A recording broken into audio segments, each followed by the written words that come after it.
budasanzwe mbanje kubashimira mwese ko mwitavye akamo twabateye mugaheba iyindi mirimo mukaza kwifatikanya natwe muri ibirori vyo kugurura nyezina ihayanishwa gurishwa y'ivyavuye mu vyamwa mu mboga no mu mashurwe.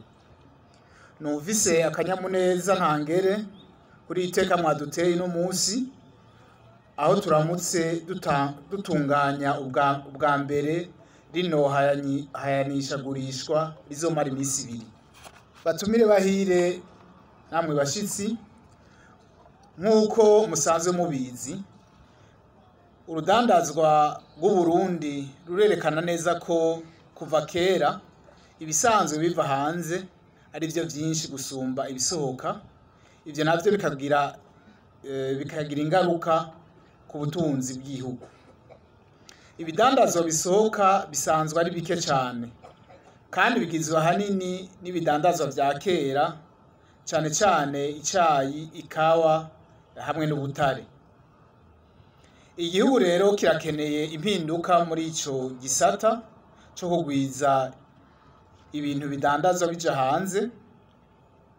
Tukabona rero ko iki gisata c'ivyamwa, imboga n'amashurwe ari gisata gishobora kuza gusahiriza ivyo bindi bintu twari dusanzwe dushorera hanze.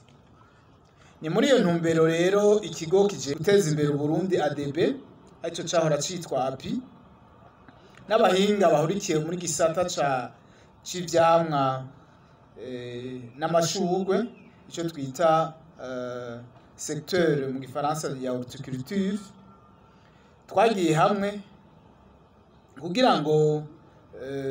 kugira duhanahane ivyiyumviro vy'ukungene iki gisata cose, no kuvuga kuva ku murimyi gushika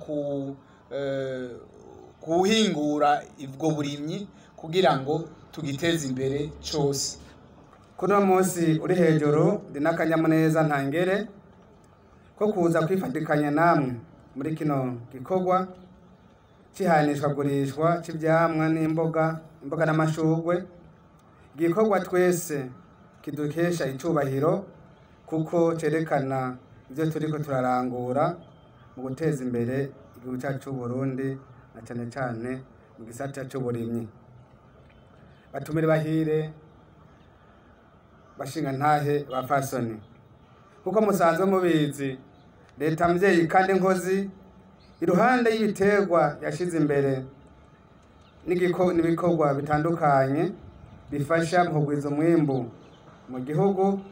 Igisata c'ivyamwa, imboga n'amashurwe ntiyavyibagiye. Ivyo bikorwa byose tubikora twisunze umugambi w'igihugu w'iterambere watanguye kuva mu mwaka w'2018 ukazorangira mu mwaka w'2027.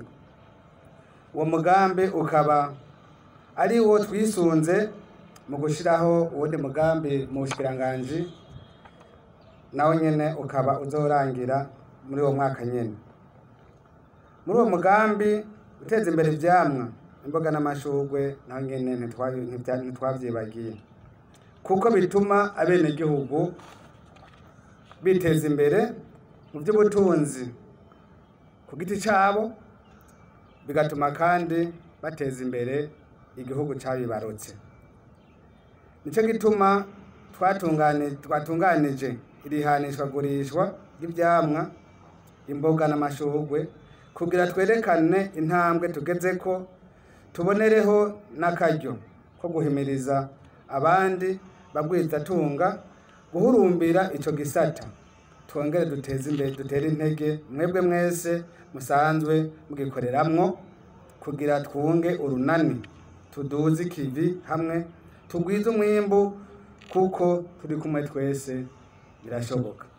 Ibikorwa nk'ivyo rero bifise akamaro ntangere mu gutanga ubuzi hamwe no guteza imbere igihugu biciye mu makori n'amatagisi.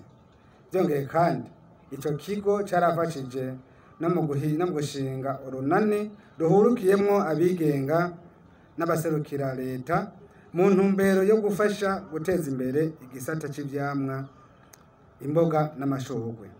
Tukaba tuboneyeho akanya ko gusaba amashirahamwe yose ahurikiye muri urwo runani gukomeza iyo ngendo mu gusenyera ku mugozi umwe kuko na kare ibigiye inama bigira imana.